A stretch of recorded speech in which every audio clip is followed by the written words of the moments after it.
ఏర్పరచుకున్న స్థలంలోనికి క్షేమంగా తీసుకుని వచ్చి ఆయన ఉద్దేశములు నెరవేర్చుటకు ఆయన బిడ్డలుగా కుటుంబాన్ని ఏర్పరచుకుని నడిపిస్తున్న దేవాతి దేవునికి కృతజ్ఞతలు చెల్లించుకుంటూ ప్రార్థన చేసుకుని ఈ సాయంత్రకాల సమయంలో ప్రారంభించుకుందాం. ప్రేమ కలిగిన తండ్రి, పరిశుద్ధుడ నీకు వందనములు, స్తుతి స్తోత్రము చెల్లిస్తున్నాను ఆయన. ఈ పరిశుద్ధ దినములు ఈ సాయంత్రకాల సమయంలో మరి వెంకటాచల ప్రాంతంలో మీరు ప్రేమించి తండ్రి మీరు జరిగిస్తున్న మందిర పనుల్లో ఆయన నీ బిడ్డల ద్వారా వారియర్స్ ఆఫ్ క్రైస్ట్ కేవలం తండ్రి మార్గం యెహోవా నా శత్రువులు నన్ను చుట్టినను, నరకపు పాశములరికట్టినను. నా శత్రువులు నన్ను చుట్టినను, నరకపు పాశములరికట్టినను. వరదవలే భక్తిహీనులు పోలిన, వరదవలే భక్తిహీనులు పోలిన, విడువకనను ఎడబాయని దేవా, విడువకనను ఎడబాయని దేవా.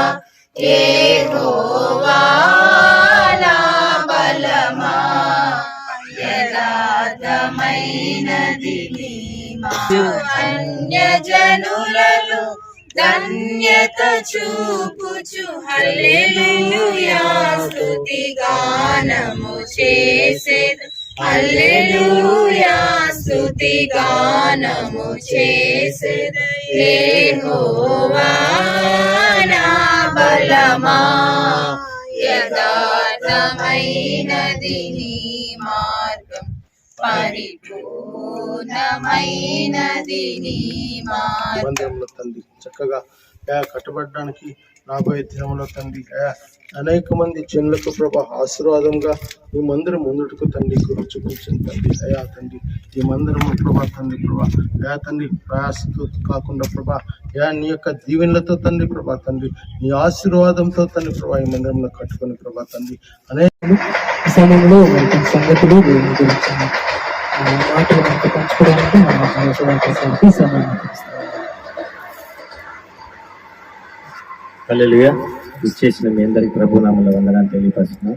ముఖ్యంగా మనోజ్ కుమార్ పాస్టర్ గారు, ఆసక్తి మనైతేనేమి మహేష్ గారు, అలాగే రజనీష్ గారు కుటుంబ సభ్యులందరూ కూడా ఆ వందనాలు తెలియపరుస్తున్నాము. ఈరోజు అనుకునే విధంగా మేము ఇక్కడికి రావడం అంటే ముందుగానే దేవుని ప్రణాళిక ఇక్కడ ఉండింది. ఎందువల్లంటే ఇక్కడ అనేక మంది జనులకి తెలియని సువార్త ఇక్కడ మనోజ్ కుమార్ గారి ద్వారా దేవుడు అందించాలని ఆశపడినాడు. వివేకము కలిగి దేవుని వెతుకువారు కలరేమో అని దేవుడు ఆకాశం నుండి చూస్తూనే ఉన్నాడంట. కానీ ఏ ఒక్కరు కూడా అందరూ కూడా ఏ భేదంలో అందరూ పాపం చేసి దేవుడు అనుగ్రహించి మహిమను పొందలేకపోతున్నారు. కానీ మరొక మాట ఏంటంటే నీతిమంతుడు లేడు, ఒకడును లేడు, ఆయన వెతుకువారు లేడు, ఆయన గ్రహించేవారు లేరు, అందరూ ఏకముగా త్రోవ తప్పి పనికిమాలి వారేది అన్నప్పుడు దేవుడి దృష్టిలో మన మధ్యలో మనోజ్ కుమార్ గారు ఇక్కడ ఒక సంఘం కట్టడము, నిర్మించడము ఇది అనేక మందికి ఆశీర్వాదకరంగా ఉంటుంది. ప్రత్యక్షమై చెప్పాడంట, సౌలు నన్ను అనుసరింపక వెనుక తీసి నా ఆజ్ఞలను గొయ్యకనకు పోయాను గనుక అతన్ని రాజుగా నిర్ణయించుకుని నేను పశ్చాత్తాపడుచున్నాను అని. దేవుడు క్రైస్తవులుగా పిలిచాడు. ఒక సేవకులకే కాదు, మనల్ని క్రైస్తవులుగా పిలిచాడు, పరిశుద్ధులుగా ఉండడానికి పిలిచాడు, పాస్టర్ గారిని సేవకులుగా పిలిచాడు, ఇంకొకరిని ఇంకొక విధంగా పిలిచాడు. అలాంటప్పుడు దేవుడు పిలిచిన దేవుడే కొన్ని సమయాల్లో కోపడతాడు. మనల్ని ఎందుకు పిలిచాడు అని పశ్చాత్తాపడతాడంట.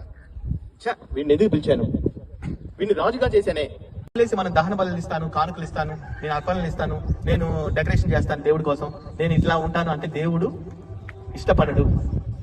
పరిచర్యైనా సేవకుడైనా రాజు అయినా దేవుడు ఏం చేశాడంటే నీ పోస్ట్ తీసేస్తున్నాను ఈ రోజు నుంచి, ఎందుకంటే నా మాట నువ్వు వినలేదు అంటే. నేను ఎందుకు చెప్తున్నా అంటే ఈ యాంగిల్లో కూడా మనం దేవుని చూడాలి.